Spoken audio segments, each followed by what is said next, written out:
नमस्कार। कार्यक्रम एजुकेसन टकमा यहाँलाई स्वागत छ। म शशी नेपाल। दर्शकवृन्द, हामी यस कार्यक्रममा एजुकेसन सेक्टरका विविध व्यक्तिहरूसँग कुरा गर्दै आएका छौँ जो चाहिँ यस क्षेत्रमा विगत लामो समयदेखि आबद्ध रहिरहनु भएको छ। आज हामीसँग हुनुहुन्छ सम्झना बस्नेत। उहाँ चाहिँ आईएसटी कलेजको प्रिन्सिपल पनि हुनुहुन्छ। आउनुहोस् उहाँलाई कार्यक्रममा स्वागत गरौँ। यहाँलाई कार्यक्रममा स्वागत छ। Thank you. आराम हुनुहुन्छ? हजुर, मैले भने म पनि ठिक छु। आईएसटी कलेज कस्तो अवधारणाबाट यहाँले चाहिँ 2004 सालबाट स्थापना गर्नुभएको छ हैन? यसको अवधारणा चाहिँ के हो खासमा? बेसिकली नेपालमा त्यो बेलामा भनौँ न, जुन बेलामा आईएसटी कलेजको स्थापना भयो, यो हस्पिटालिटी म्यानेजमेन्ट पढ्ने ब्याचलर्स लेभलको एजुकेसन लिने चाहिँ नि थिएन कि त्यो लेभलको, बाहिरै पढ्न जानु पर्थ्यो र म्यान पावर पनि बाहिरबाट नै ल्याउनु पर्थ्यो। नेपालको हामीसँग त्यस्तो ह्युमन रिसोर्स नै थिएन। त्यसले गर्दाखेरि जब कि हामीसँग सबै छ, क्वालिटी एजुकेटर्सहरू छ, फ्याकल्टीहरू छ, हामीलाई नलेज छ, इन्डस्ट्रीको ब्याकग्राउन्ड थाहा छ भने why not start on our own भनेर त्यसरी हामी आईएसटी कलेजमा स्थापना गरेको। हस्पिटालिटी एजुकेसनमा चाहिँ एउटा ल्यान्डमार्क क्रिएट होस् भनेर इस्टाब्लिस भएको हो। 2004 सालमा यहाँले चाहिँ अब हस्पिटालिटीलाई पनि केही अगाडि बढाउँ, केही हामी नेपालमा पनि किन बाहिरै जाने त होइन, नेपालमा हामी सुरुवात गर्छौँ भनेर यहाँले सुरुवात गर्दा र अहिलेको फेजमा आइपुग्दाखेरि चाहिँ कस्तो अवस्था थियो र अहिले कस्तो अवस्थामा आइपुग्यौँ त हामी? अब अहिले त यति धेरै होटल म्यानेजमेन्ट कलेजेसहरू छन् नेपालमा होइन, त्यो त अब अनगिन्ती नै भइसक्यो। एउटा चाहिँ नि नोसन चाहिँ चेन्ज भएको छ कि, जस्तो त्यो बेलामा हामीले इस्टाब्लिस गर्दाखेरि चाहिँ नि हस्पिटालिटी म्यानेजमेन्ट भनेको चाहिँ नि त्यो चाहिँ नि इट्स नट फर गर्ल्स र यो भनेको चाहिँ नि किचनमा पकाउने अथवा हाउसकिपिङको काम गर्ने मात्रै भन्ने थियो होइन। तर अहिले चाहिँ नि यो एभेन्युज, यो कोर्सको स्ट्रक्चरिङले गर्दाखेरि विद्यार्थीहरू अब हाम्रै ग्रेजुएटहरू पनि डिफ्रेन्ट सेक्टरमा इस्टाब्लिस भएको हिसाबले चाहिँ त्यो नोसन चाहिँ चेन्ज भएको छ र यो स्कोप यति बढेको छ। त्यसकै नै नेपालमा नै अहिले जति होटल म्यानेजमेन्ट कलेजेसहरू बढेको हिसाबले नै स्कोप चाहिँ धेरै छ अहिले हस्पिटालिटी म्यानेजमेन्टको। लेडिजहरूको पनि कुरा गरौँ, महिलाहरूले अहिले चाहिँ कस्तो खालको शिक्षा दिने भन्ने कुरामा अझै पनि अभिभावकहरूमा चाहिँ के पढाउँ आफ्नो बच्चालाई भन्ने कुरा भइरहँदाखेरि चाहिँ यो हस्पिटालिटी म्यानेजमेन्टमा चाहिँ कतिको महिला अथवा दिदीबहिनीहरूलाई छोरीचेलीलाई चाहिँ कतिको पढ्न पठाउनुहुन्छ? उहाँको रुचिहरू स्वयं उहाँ पढ्न आउनेको रुचि चाहिँ कतिको छ? अब कुनै पनि सेक्टर राम्रो नराम्रो भन्ने त हुँदैन, त्यो आफूमा डिपेन्ड गर्ने कुरा हो होइन। मैले आफैले पनि हस्पिटालिटी म्यानेजमेन्टै पढेको हो। त्यो मैले भने नि बिगिनिङमा चाहिँ सेफ छैन भन्ने खालको एउटा नोसन थियो, तर अब अहिले देख्दै जाँदाखेरि र यो फिमेलहरूको पनि उनीहरूको क्यापेबिलिटी उनीहरूले डेभलप गर्दै इस्टाब्लिस गर्दै देखाउँदै गएको हिसाबले चाहिँ यो नोसन चाहिँ चेन्ज भएको छ। स्टुडेन्टहरू त अफकोर्स उनीहरू इन्ट्रेस्ट भएर नै आउने हो होइन। इभन पेरेन्ट्सहरू पनि त्यो फेरि अब यो हस्पिटालिटी म्यानेजमेन्ट कोर्स यसरी बनेको छ कि यसमा चाहिँ नि जेनरल म्यानेजमेन्ट पनि पढ्न पर्ने र हस्पिटालिटी सेक्टरको पनि पढ्न पर्ने भएर it's not that you are confined in one sector हुने कि होटेल्स पनि जानुपर्छ भन्ने भएन नि त। अब ह्युमन एलिमेन्ट भएको जुनैसुकै सेक्टरमा पनि फिट हुने भएर चाहिँ इभन पेरेन्ट्सहरूले पनि अब एन्करेजिङ छ भनौँ न, उहाँहरूले चाहिँ बच्चा आफ्नो छोरीहरूलाई ल्याएर पढाउने चाहिँ धेरै एन्करेजिङ छ अहिले चाहिँ। हजुर, किनभने एउटा कलेजमा चाहिँ यहाँहरूको चाहिँ अब अहिले भन्नुपर्दाखेरि चाहिँ पर्यटन र यही चाहिँ होटल म्यानेजमेन्ट व्यवसाय नै मतलब यसको पढाइ हुन्छ भनौँ, तर अरू कलेजमा त विभिन्न विधाहरू हुन्छन् नि। एउटा मात्र विधालाई समाउँदाखेरि यहाँलाई त्यस्तो के अप्ठ्यारो परेन? हामी चाहिँ नि we wanted to focus in one sector के, रादर देन हो अब बिबिए अरू पढाए भए पनि हुन्थ्यो होला, तर त्यो धेरै बाँडिँदाखेरि क्वालिटी डिप्लोइमेसनमा चाहिँ कम हुन्छ कि भन्ने हिसाबले र हाम्रो आफ्नै पनि एक्सपर्टिजको हिसाबले चाहिँ हामी यसमै गरौँ र यसलाई नै राम्रो बनाउँ न त भन्ने हिसाबले नै हामीले चाहिँ टुरिज्म र होटल म्यानेजमेन्टलाई मात्रै नै अगाडि लिएर गइरहेछौँ। यहाँ त हाम्रो अस्ट्रियाबाट पनि सम्बन्धन प्राप्त छ होइन, यसको बारेमा पनि बताइदिनुहोस्। हामी चाहिँ नि यो अस्ट्रियाको Salzburg university of applied sciences अस्ट्रियाबाट सम्बन्धन प्राप्त हो होइन। यो चाहिँ युनिभर्सिटी अफ अप्लाइड साइन्सेस हो, त्यसले गर्दाखेरि चाहिँ यो कोर्सेस जुन डेभलप भएको छ त्यो चाहिँ इट्स मोर अफ एप्लिकेबल कि, र फेरि यो नयाँ अहिलेको लेटेस्ट कन्टेक्स्टमा के चाहिन्छ भन्ने हिसाबले डेभलप भएको कोर्सेसहरू हो। यो चाहिँ नि युरोपियन डिग्री भएर ब्याचलर्स 3 इयर्सको ब्याचलर्स डिग्री हो र 3 इयर्सको भए तापनि क्रेडिट चाहिने हो कुनै पनि कोर्सको, त्यो इनफ क्रेडिट भएर यहाँको त्रिभुवन युनिभर्सिटीले पनि यसलाई चाहिँ नि ब्याचलर्स इक्विभ्यालेन्सी दिएको छ। कस्तो खालको भिन्नता पाउनुभयो त यहाँले चाहिँ यहाँ बाहिरी अस्ट्रिया कलेजसँग सम्बन्धन प्राप्त भएर यहाँ चाहिँ त्यही अनुसार अध्यापन गराइरहँदा र यहाँका विविध कलेजहरूमा के अन्तर छ यी दुईटा? एउटा त अब यो विदेशी समन्वय प्राप्त हुँदाखेरि चाहिँ नि अब क्वालिटी चाहिँ एकदमै एम्फसाइज चाहिँ एकदमै धेरै क्वालिटीमा छ उहाँहरूको होइन, र त्यसले र अर्को चाहिँ नि यो अपग्रेडेड र अपडेटेड हुन्छ कि कोर्सेसहरू एकदमै। जति अहिले 10 वर्ष अगाडि जे पढाए अहिले नै त्यही पढाउने होइन कि, एभ्री 2 इयर्समा हाम्रो कोर्सेसहरू अपडेट हुन्छ र रिक्वायरमेन्ट के छ मार्केटको होइन, इन्डस्ट्रीमा अहिले के what is the need of the industry त्यो अनुसारले कोर्सेसहरू चाहिँ नि इन्कल्कुलेट भएको हुन्छ। जस्ट एक्जाम्पल नै अस्ति जुन हाम्रो लकडाउनको बेलामा ढ्यापढुप्पै सबै चिज बन्द भयो होइन। त्यसले हुँदाखेरि अब कसरी कोर्स सञ्चालन गर्ने भनेर हामीलाई टेन्सनै भएन कि, किन युनिभर्सिटीले चाहिँ यो अनलाइन क्लासेसको हामीलाई ट्रेनिङ पनि दिदियो र स्टार्ट गर्नलाई उनीहरूले फेसिलिटेट पनि गरिदियो। So immediately we could start. एक दिन पनि विद्यार्थीको टाइम पनि वेस्ट भएन, एक्जामिनेसनहरू सबै हामीले टाइममा गर्न पायौँ कि। त्यसले गर्दाखेरि चाहिँ प्रम्प्ट डिसिजन मेकिङ र यो समय सापेक्ष जे अहिले मार्केटमा चाहिने छ, इन्डस्ट्रीमा चाहिन्छ, त्यही अनुसारको कोर्सेसहरू चाहिँ यसमा चाहिँ इन्भल्भ भएको छ कि हाम्रोमा। कतिपय यहाँहरूको कलेजलाई कलेज जस्ता विविध कलेजलाई के पनि आरोप लाग्ने गरेको छ भने हस्पिटालिटी म्यानेजमेन्टको नाममा चाहिँ यी कलेजहरू चाहिँ महँगो शुल्क उठाएर चाहिँ अभिभावकहरूलाई विद्यार्थीहरूलाई मारमा पारेका छन् भनेर चाहिँ आरोप लाग्ने गरेको छ क्या। अब त्यो त सबैलाई एउटै बास्केटमा हाल्नु त अलि अप्ठ्यारो भयो नि त होइन। अब हाम्रो कलेज 17 वर्ष पुरानो, 15वटा त हाम्रो ग्रेजुएसन भइसकेपछि त हाम्रो अहिलेसम्म त ब्रान्ड इमेज त हामीले इस्टाब्लिस गरिसक्यौँ नि। र यो शिक्षा नै महँगो शिक्षा हो कि हस्पिटालिटी, किनभने प्र्याक्टिकल्सहरू म्याक्सिमम हुन्छ होइन। डिस्पाइट द्याट र फेरि हामी त यो युरोपको अफिलिएसन हो, त्यति डिस्पाइट द्याट पनि हाम्रो लागि चाहिँ महँगो शुल्क भन्न मिल्दैन। विद्यार्थीहरूले धेरै ठाउँमा आजकल त विद्यार्थीहरू पनि हामीभन्दा नै धेरै अब्रेस्ट भइसकेका छ होइन। धेरै कलेजेसहरूमा गएर बुझेर आउँदाखेरि पनि दे ओन्ली से कि त्यस्तो हाम्रो महँगो भन्न मिल्दैन। अब अरूले लिनेले त लिन्छन् होला, त्यसमा त I don't want to comment on that. हामी कुरा गर्छौँ नेपालको शिक्षा राम्रो भएन भनिरहँदाखेरि चाहिँ कसरी भन्नुहुन्छ त? नेपालमा जुन अहिले शिक्षा प्रणाली छ होइन, नेपालमा जुन यहाँहरूले पढाइरहनु भएको छ, यो शिक्षा प्रणाली राम्रो छ होइन? राम्रो भनेर त्यो कन्टेन्ट भएर बस्ने त कुरा नै आउँदैन नि होइन। अब एजुकेसन भनेको त इट्स एभर चेन्जिङ हो नि। अब हामीले जे पढाएको थियौँ त्यो अहिले हामी युज गर्छौँ भने त्यो त नहुन सक्छ नि त। लर्न अनलर्न एन्ड रिलर्नको नै कन्सेप्ट हो एजुकेसन भनेको। एउटा चाहिँ नेपालको कन्टेक्स्टमा चाहिँ म के देख्छु भन्दाखेरि डिसिजन मेकिङ चाहिँ प्रम्प्ट हुँदैन कि। त्यसले गर्दाखेरि जस्तो अब टियुकै भन्नु पर्दाखेरि यो लकडाउनको बेलामा एक्जामिनेसन अहिले भर्खर भइरहेछ, उनीहरूको इयर लस भएको छ।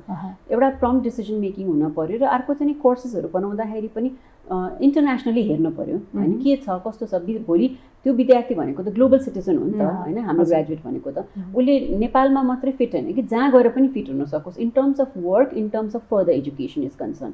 त्यसको लागि चाहिँ काम हुन पऱ्यो र यही ठिक छ राम्रो छ भन्न पनि म चाहन्न। र हामी चाहिँ छैन त्यो हाम्रो स्ट्यान्डर्ड पनि छैन भन्न चाहन्न। नभए त हाम्रो विद्यार्थीहरूले युरोप, अमेरिका, अस्ट्रेलिया, न्युजिल्यान्ड जहाँ गएर पनि मास्टर्स पढ्न त पाइरहेछन् नि। त्यसले गर्दा अपडेट र अपग्रेड चाहिँ हुनपर्छ जस्तो लाग्छ मलाई। हामीले यति राम्रो शिक्षा दिइरहेका छौँ भनेर यहाँले भनिरहँदाखेरि चाहिँ होइन, हाम्रा विद्यार्थीहरू चाहिँ +2 गरेपछि अथवा ब्याचलर गर्नुको लागि पनि बाहिर जान चाहिँ एकदम लालायित हुन्छन् क्या। यो कारण के हुनसक्छ त? एउटा त के छ भन्दाखेरि नेपालभन्दा बाहिर राम्रो भन्ने जुन एउटा कन्सेप्ट डेभलप भएको छ कि द्याट इज भेरी स्याड। अब हामी पनि अपर्च्युनिटी पाएर पनि बाहिर नबसेर नेपालमै आयौँ होइन। तर अहिलेको यङ जेनेरेसनमा चाहिँ त्यो एउटा चाहिँ एकदमै खड्किन्छ कि मलाई चाहिँ नेपाल चाहिँ राम्रो छैन। अब परह्याप्स यो चाहिँ नि हाम्रो नेपालको सिस्टम पनि त्यस्तै छ, केही कुराको सिस्टम छैन होइन। अब अहिले एउटा कुरा हुन्छ, भोलि अर्को कुरा हुन्छ। चेन्जेस इज समथिङ लाइक ह्यापजर वेमा चल्या भएर पनि यङ जेनेरेसनलाई चाहिँ त्यो फिल भएको हुनसक्छ। तर अर्को एउटा कुरा चाहिँ म के भन्छु भन्दाखेरि हाम्रो स्टुडेन्टहरू जति यो ब्याचलर सिद्ध्याएर बाहिर जान्छन् र 2-4 वर्षपछि फर्केर आएको छन् कि। त्यसले गर्दाखेरि त्यो पोजिटिभिटी चाहिँ छ। It's not that everybody wants to go, या let them go, but again if they come back with the expertise त्यो त राम्रै कुरा भयो नि त्यसको लागि त।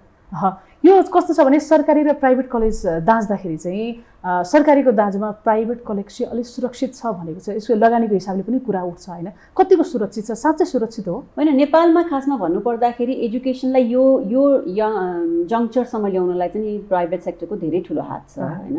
मैले भनिहालेँ नि, अब गभर्मेन्ट लेभलमा ब्युरोक्रेटिक हर्डल भयो, डिसिजन मेकिङको प्रब्लम्सहरू भयो र फेरि त्यो स्ट्याग्नेसन धेरै भएको भएर पनि हुनसक्छ।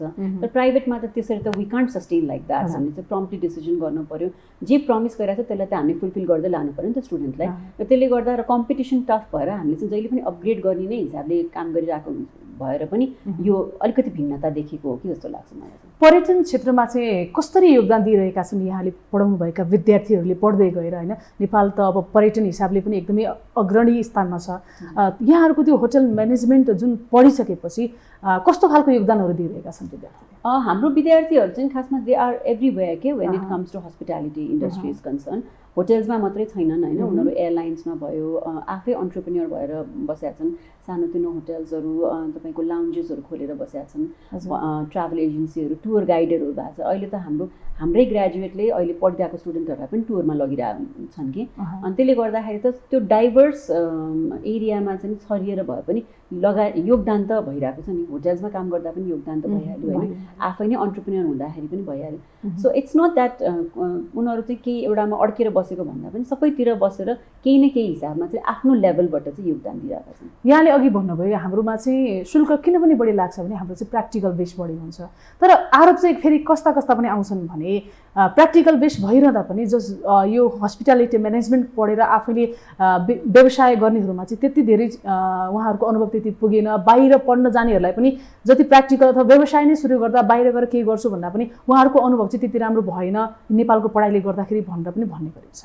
होइन, यसमा चाहिँ म रिफ्युटै गर्छु, किन भन्दाखेरि त्यो कोर्सको स्ट्रक्चरिङ नै यस्तो छ कि त्यसमा चाहिँ 60-40 को रेसियो छ कि 60% चाहिँ they have to study general management. कोही पनि पढेर ग्रेजुएट भएर निस्किने बित्तिकै त अन्टरप्रेन्योर त हुन सक्दैन नि त होइन, 2-4 वर्ष त एक्सपिरियन्स त हुनै पर्यो। र यो कोर्समा अर्को एउटा एडभान्टेज चाहिँ के छ भन्दाखेरि पढ्दा पढ्दै उनीहरू इन्टर्नसिपमा जान्छन् नि।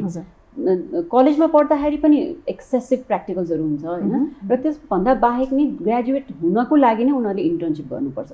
त्यो हुँदाखेरि त त्यो कलेजमा पढेको जति पनि थ्योरिटिकल एस्पेक्टहरू छ, प्र्याक्टिकल्सहरू छ, तिनीहरू त रियल वर्ल्डमा उनीहरूले चाहिँ इन्क्लुड गर्न सक्यो र त्यही एक्सपिरियन्सको आधारमा उनीहरू चाहिँ भोलि अन्टरप्रेन्योर हुन सक्यो अथवा कहीँ काम गर्न सक्यो। तर ग्रेजुएट भएको भोलिपल्टै म इन्डस्ट्री खोल्छु भनेर सोध्छ भने त त्यो स्टुपिडिटी हो क्या। 2-4 वर्ष त एक्सपिरियन्स त हुनैपर्छ नि। You have to work under someone in order to make sure that you manage people. आफू नै पहिला म्यानेज हुन सिक्नु पऱ्यो नि त, कसरी रन हुँदो रहेछ भनेर सिक्नु, त्यसपछि यु क्यान म्यानेज देम। त्यसले गर्दाखेरि त्यस्तो स्पेसली यो हस्पिटालिटी सेक्टरको एजुकेसनमा चाहिँ नि पढ्दाको दौरानमा पनि काम भयो र पढाइ सिधिसकेपछि इमिडिएटली जब मार्केटमा फिट हुने भावेर चाहिँ यो चाहिँ म रिफ्युटै गर्छु कि यो स्टेटमेन्टलाई चाहिँ। यहाँले चाहिँ इन्टर्नसिपको नाममा बाहिर पठाउँदा पनि शुल्कहरू चाहिँ अलिक बढी नै लिने गरेको छ भन्ने आरोप लाग्ने गरेको छ, यस्तो छ र? खासमा नेपालमा यो अब्रोड इन्टर्नसिपको कन्सेप्ट स्टार्ट गर्ने आइएसटी कलेज नै हो होइन। हामीले यो स्टार्ट गरेको कारण नै के थियो भन्दाखेरि अब हस्पिटालिटी भनेको एभर चेन्जिङ इन्डस्ट्री हो, नयाँ नयाँ टेक्नोलोजीहरू यति नै आइरहेछ। त्यसले गर्दा नेपालमै इन्टर्नसिप गर्नुभन्दा त विदेशमा गएर कुनै सिप सिकेर आयो अथवा कुनै एक्सपोजर भयो, नयाँ किसिमको अनुभव पनि प्राप्त त्यो नयाँ एक्सपोजर पाओस् भन्ने हिसाबले गरेको हो। अब विदेशमा जाँदाखेरि त एक्सपेन्सेस त हुन्छ नि। अब you have to fly out, you have to make sure that there are so many documentation you have to prepare, त्यसको लागि त एक्सपेन्स हुन्छ। त्योभन्दा बाहेकको बढी खर्चतिर त त्यो म्यान पावर त होइन नि त हस्पिटालिटी कलेज त। त्यसले गर्दाखेरि त्यो होइन कि लाग्ने शुल्क चाहिँ तिर्नुपर्छ।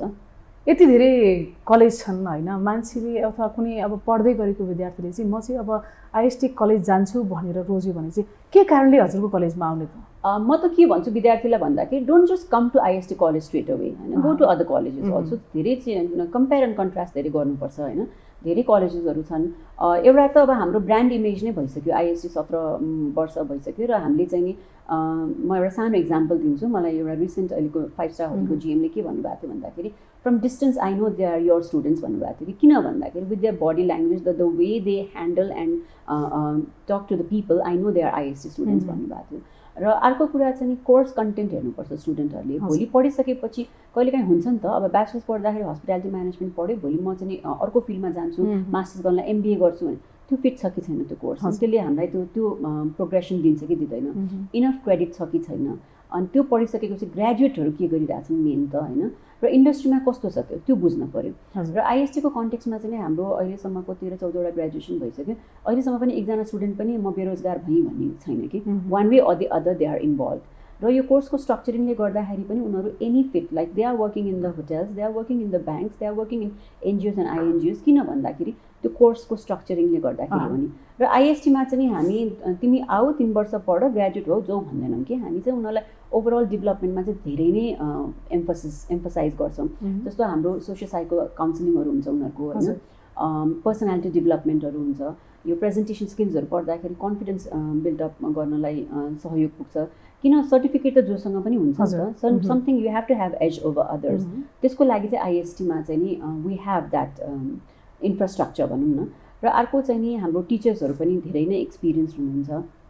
र आइएसटी कलेज चाहिँ नेपालमा एकमात्र होटल म्यानेजमेन्ट कलेज हो जसले चाहिँ क्युए सर्टिफाइड छ हामी चाहिँ होइन।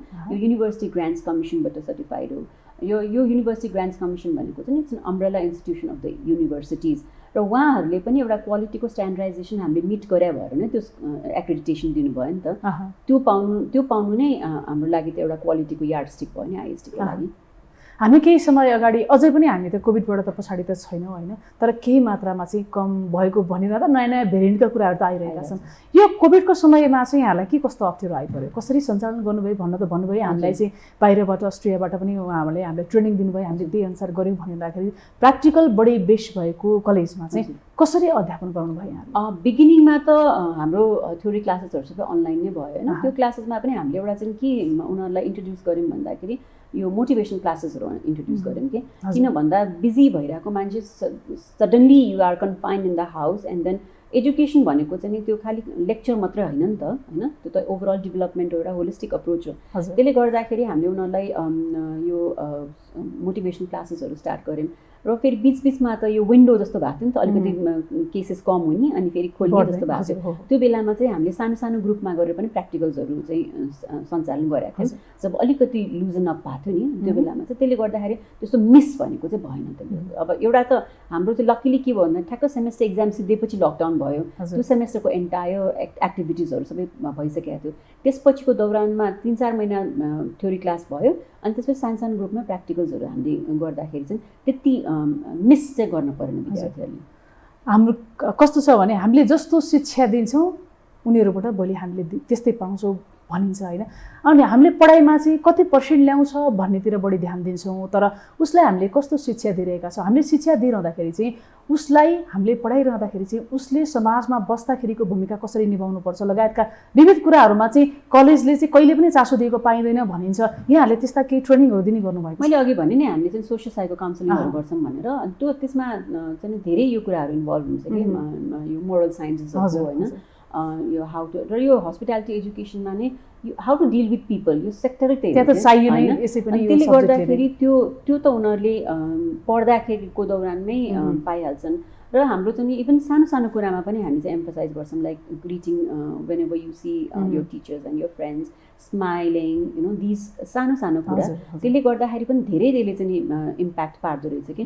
र फेरि यो मैले अघि पनि भनेँ कि हामी चाहिँ we don't just believe in bringing them to classroom and giving them lectures and certifying them after that 3 years period.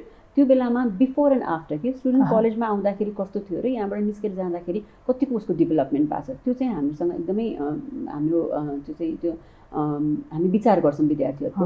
र त्यो चाहिँ हामीले भन्दा पनि विद्यार्थीले आएर भन्छन्, जस्तो ग्रेजुएट भएर गइसकेपछि 4-5 वर्षपछि आउँछन् अनि देन कलेजमा हामीले यो सिकायो त्यसले चाहिँ धेरै फाइदा भयो, थ्याङ्क यू सो मच भन्न पनि आछन् कि। हजुर, यहाँ 17 वर्षदेखि आइएसटी कलेज सञ्चालन गर्दै आउनुभएको छ होइन, राज्यबाट केही सहयोग अथवा केही त्यस्तो प्राप्त गर्नुभएको छ? अब सहयोग त अब भन्दा पनि म चाहिँ के भन्छु भन्दाखेरि यो पोलिसी मेकिङमा चाहिँ नि अलिकति सिरियसनेस हुनुपर्छ कि। जस्तो अघि मैले भने धेरै होटल म्यानेजमेन्ट कलेजहरू छन् नेपालमा, कुनै राम्रा छन्, कुनै ठिकै छन्, कुनै नराम्रा पनि छन्। त्यसले गर्दा एउटा गभर्निङ बडीले चाहिँ त्यो चाहिँ हेरिदिनुपर्छ कि अब सबै 100औं कलेज खोल्यामा गभर्मेन्टले केही सहयोग गर्न सक्ने भन्ने त्यो अपेक्षा पनि छैन हामीलाई। हामीलाई चाहिँ एउटा गभर्निङ चाहिँ राम्रो होस्, सबैलाई एउटै बास्केटमा नहालोस्, लाइक विदेशी समन्वय प्राप्त भन्दैमा सबैलाई एउटा बास्केटमा हाल्न पनि मिलेन होइन, प्राइभेट इन्स्टिट्युसन भनेर त्यसलाई पनि एउटा बास्केटमा हाल्न मिलेन। पर्फर्मेन्स कस्तो छ त्यो इन्स्टिट्युसनको त्यसको बेसिसमा चाहिँ गभर्मेन्टको सहयोग होस् कि, गभर्निङ होस् र पोलिसी पनि त्यही अनुसारले डेभलप होस्, म चाहिँ त्यो भन्न चाहन्छु। नेपालको राजनीति त यति फेरबदल भइरहन्छ होइन, शिक्षा क्षेत्र भनौँ जुनसुकै क्षेत्रमा पनि एकदमै फेरबदल भइरहँदाखेरि चाहिँ एजुकेसन सेक्टरमा कतिको असर परेको छ? अब अन एन्ड अफ त भइ नै हाल्छ होइन, वेन बिगर चेन्जेस हुँदाखेरि इम्प्याक्ट त परि नै हाल्छ। जस्तो एकताका हुन्थ्यो, हप्तामा तपाईँको 2 दिन 3 दिन जस्तो नै नेपाल बन्द भन्ने हुन्थ्यो होइन, त्यस्तो इम्प्याक्ट त परि नै हाल्छ। तर एउटा कुरा चाहिँ हामी चाहिँ नि मोर देन द्याट हाम्रो आफ्नो नै एउटा भिजन छ नि त इन्स्टिट्युसनको, त्यो भिजनलाई कसरी हामीले चाहिँ अचिभ गर्ने भनेर लागेको हुनाले त्यति त्यसमा हामी ध्यानै दिँदैनौँ कि, बट ओभरअल त इम्प्याक्ट त भइ नै हाल्छ। यहाँको यति लामो एक्सपिरियन्सले भन्नुपर्दा पनि नेपालको शिक्षा प्रणाली, राज्यको भूमिका कस्तो हुनुपर्छ होला त? अब किनभने यहाँहरूले त राम्रो गर्नुभएको छ, यस्ता धेरै कलेज छन् जहाँ पढेका विद्यार्थी चाहिँ नेपालमै पनि केही गर्न सक्ने अवस्था छ, बाहिर जाने पनि आर्थिक अवस्थाले भ्याउँदैन। नेपालमै शिक्षा प्रणाली कस्तो खालको बनायो भने चाहिँ एक त यहीँ राम्रो हुन्छ र यदि बाहिर गइहाले पनि त्यहाँका बाहिरी विद्यार्थीहरूसँग बेच्न सक्ने क्षमता हुन्छ। मलाई चाहिँ कस्तो लाग्छ भने एजुकेसन भनेको चाहिँ यो यस्तो फिल्ड हो कि त्यसले चाहिँ नि फ्युचर जेनेरेसनलाई पनि सेपअप गर्छ क्या। र यति हुँदाहुँदै यति ठुलो इम्पोर्टेन्स हुँदाहुँदै यो सेक्टरलाई चाहिँ त्यति महत्त्व दिएको जस्तो लाग्दैन मलाई चाहिँ नि होइन, जति अरू सेक्टरलाई दिइन्छ। त्यसले गर्दाखेरि when you are thinking of the future of the country you have to consider the education field होइन। नेपालमा नेपालीले मात्रै पढ्ने किन बनाउने, विदेशी आएर पढ्ने पनि किन नभनौँ त नेपाललाई। जब हाम्रो विद्यार्थी विदेश गएर पढ्छन् भने विदेशको विद्यार्थी नेपालमा आएर पढ्ने पनि वातावरण बनाउनु, त्यसको लागि त मैले अघि नै भनिहालेँ, पोलिसी हुनु पऱ्यो एउटा होइन, र यो गभर्निङ प्रपर हुन पऱ्यो। राम्रोलाई राम्रो त भनिदिनु पऱ्यो नि त होइन, नराम्रोलाई नराम्रो भनेपछि राम्रोलाई नि राम्रो भनिदिनु पऱ्यो। त्यो हिसाबको पोलिसी मेकिङमा चाहिँ अलिकति चुकेको जस्तो लाग्छ कि मलाई। त्यसमा चाहिँ यो सरकारवालाहरूले चाहिँ ध्यान दिनुपर्छ जस्तो लाग्छ मलाई। एउटा कलेज सञ्चालन गर्दाखेरि चाहिँ के कस्ता अप्ठ्यारो आइपर्दा रहेछन् त्यहाँमाथि? एउटा कस्तो छ भने मैले अलिक प्रसङ्ग उठाएँ, यहाँ त महिला पनि हुन त नेपालमा 33% महिलाको लागि हक भनिन्छ, देशमा राष्ट्रपति नै महिला हुनुहुन्छ, यहाँ झन् प्रिन्सिपल भएर 17 वर्षदेखि त्यहाँ अध्यापन गराउँदै आउनुभएको छ, कलेज सञ्चालन गर्दै आउनुभएको छ होइन। कतिको अप्ठ्यारो पर्दो रहेछ एउटा लेडिजलाई चाहिँ यो स्थानसम्म आइपुग्दा? मैले चाहिँ एउटा यो लेडिज भएको हिसाबले पनि यो प्रसङ्ग उठाएँ। अब नेपाल हाम्रो यो प्याट्रिकल सोसाइटी भयो होइन, अब वुमेन आर सेकेन्डरी भन्ने अहिलेसम्म पनि नोसन छ होइन। एउटा अप्ठ्यारो चाहिँ के हुँदो रहेछ भन्दाखेरि पोजिसनमा पुग्दैमा त्यो सक्सेसफुल हुन नहुँदो रहेछ क्या, त्यो धेरै नै प्रुभ गर्न पर्ने हुँदो रहेछ। you have to show that you have that competence and you have that caliber. It's not that you got this opportunity just like that भन्ने चाहिँ धेरै नै हुँदो रहेछ। र कति बेला चाहिँ नि त्यो त whom you know like why is she telling us to do things, you know, त्यो हुन्छ नि। अब जहिले पनि पछाडि राखिरहेको महिलाले अगाडि आएर गर्दाखेरि चाहिँ त्यस्तो, त्यसले गर्दा मैले देखेको अप्ठ्यारोमा चाहिँ नि एउटा चाहिँ नि नोसन हो क्या, वुमेन कान्ट लिड भन्ने। त्यो त हामीले रङ प्रुभ गरि नै सक्यौँ नि होइन। र फेरि इन्टरनेसनली पनि अहिले कोभिडको बेलामा पनि देखियो कि जुन देशमा महिला नेत्रीहरू हुनुहुन्छ त्यो देशमा कोभिड कसरी कन्ट्रोल भएको छ भनेर होइन। र यो एजुकेसनको सेक्टरमा त झन् वुमेन आर इम्पोर्टेन्ट जस्तो लाग्छ कि मलाई, बिकज हामीले त एउटा विद्यार्थीलाई ल्या हुन्छ नि त, उनीहरूलाई सेपअप गर्नुपर्ने हुन्छ। र त्यो सेपअप गर्दाखेरि त we have to be stern, we have to be strict, we have to be nurturing, we have to be motherly, अनि त्यो त वुमेनले नै गर्न सक्नुहुन्छ नि। त्यसले गर्दा अप्ठ्यारो त अन एन्ड अफ भइ नै हाल्छ, even till today I am facing that होइन। तर अब आफू पनि कन्फिडेन्ट हुन पर्दो रहेछ, आफूले पनि देखाउन सक्नु पर्दो रहेछ होइन। र म यतिको मेरो कम्पिटेन्सी छ and I will do it, I will prove myself भन्ने चाहिँ हुनु पर्दो रहेछ कि। त्यसले हुँदाखेरि चाहिँ अब it's an part of life भन्छु म त। अब के छ त योजना आइएसटी कलेजलाई कस्तो बनाउने उद्देश्य छ? मैले भनिहालेँ, हामी चाहिँ नि आइएसटी कलेजलाई चाहिँ एउटा ल्यान्डमार्क बनाउन चाहन्छौँ कि, र धेरै हदसम्म हामीले त्यो चाहिँ अचिभ पनि गरिसकेका छौँ। ल्यान्डमार्क इन द सेन्स कि when the students come and study with us, उसले चाहिँ पछि गएर रिग्रेट गर्नु नपरोस्। मैले चाहिँ किन अब यो ब्याचलर्स लेभलको एजुकेसन भनेको त इट्स अ करियर सेपिङ एजुकेसन हो नि त। अनि त्यसले गर्दाखेरि मैले मेरो 3 वर्ष त्यहाँ स्पेन्ड गरेँ, मैले चाहिँ यति आवर्स मेरो चाहिँ इन्भेस्ट भयो, मैले यति पैसा इन्भेस्ट गरेँ, तर यसको रिटर्न मैले पाइनँ भन्ने त्यो एउटा गिल्ट चाहिँ नहोस् विद्यार्थीमा होइन। र हामी चाहिँ बिस्तारै बिस्तारै अब we don't really want to focus on other management aspect, हस्पिटालिटीमा नै अझै नयाँपन के ल्याउन सकिन्छ त्यसमा नै हाम्रो फोकस छ।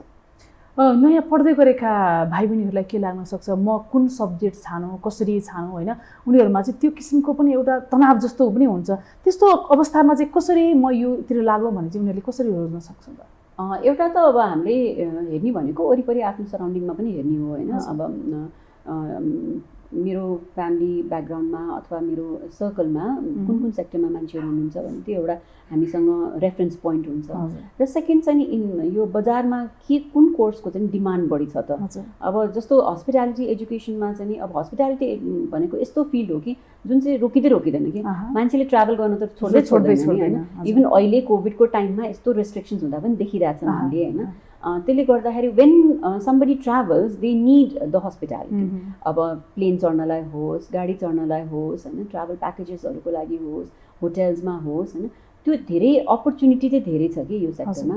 र अर्को चाहिँ आफ्नो इन्ट्रेस्ट पनि हेर्नु पऱ्यो, not because somebody else has done it and I will do it भन्दा पनि आफ्नो इन्ट्रेस्ट हेर्नु पऱ्यो।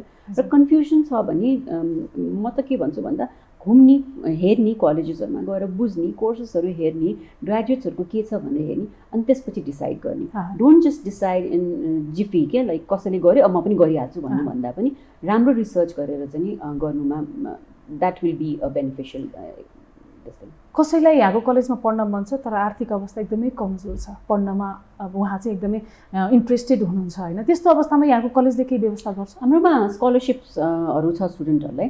अब एउटा त एकाडेमिकली एकदमै राम्रो विद्यार्थीहरूको लागि छुट्टै स्कलरसिपको व्यवस्था छ र अर्को चाहिँ नि फाइनेन्सियली नसक्ने तर अब पढ्न पनि सक्नु पर्यो नि त, पढ्न सक्नेले नै पढ्न सक्ने विद्यार्थी फाइनेन्सियली विक छ तर एकाडेमिकली राम्रो विद्यार्थीलाई हाम्रो चाहिँ स्कलरसिपहरूको व्यवस्था छ।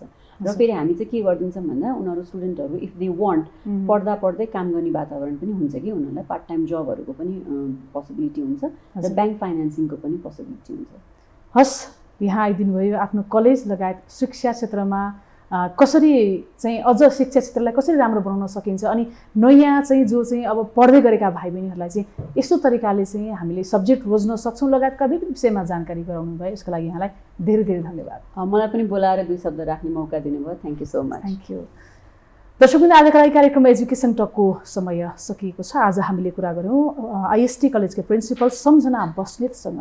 अर्को साता नयाँ अतिथिका साथमा उपस्थित हुने नै छौँ। आजका लागि म लगायत सम्पूर्ण टिमलाई बिदा दिनुहोस्। नमस्कार।